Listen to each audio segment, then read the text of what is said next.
This is Heather, known as BunniPhish on Ravelry, Instagram, YouTube, and Patreon. I am going to share with you how I count my rows with stitch markers instead of having to count each individual row. To count your rows while knitting flat, you need a stitch marker. I like removable ones.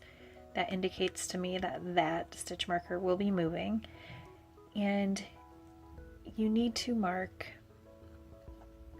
on the right side, you need to mark stitches in from the right of how many rows you need to work divided in half. So here I have 1, 2, 3 stitches, which means I will be working 6 rows. The way to do this is work your stitches up to the stitch marker on the right side row, then slip that stitch marker as usual and work across. And you work your stitches to the end as normal. Turn your work and begin working back. This works for stockinette, garter, any stitch pattern where you're working flat.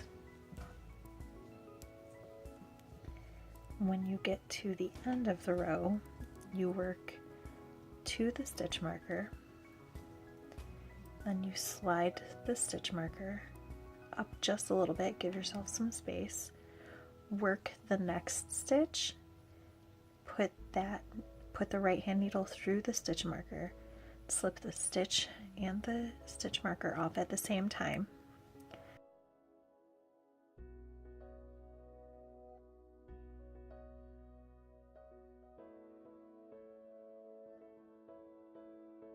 So now I only have 2 stitches after my marker. So I have 4 more rows to work. So you turn, begin knitting across as normal, slip the stitch marker as normal, and work across. And when you get to the end, work the stitches as normal, turn, work back across.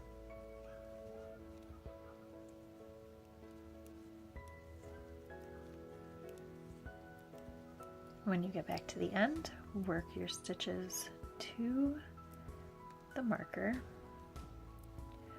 work the stitch after the marker, slip your right hand needle into the marker, slip both the stitch and the marker off the needle. Now I only have 1 stitch left, which means I only have 2 rows to go.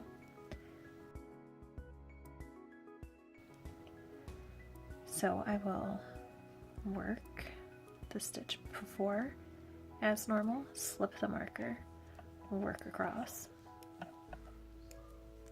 When you get to the end, work your stitches as usual, turn your work, begin working back on the wrong side of the fabric.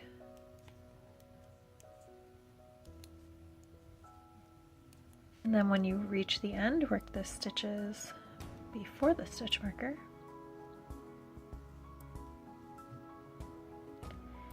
And then work the next stitch after the marker. Slip both the stitch and the marker onto your right hand needle.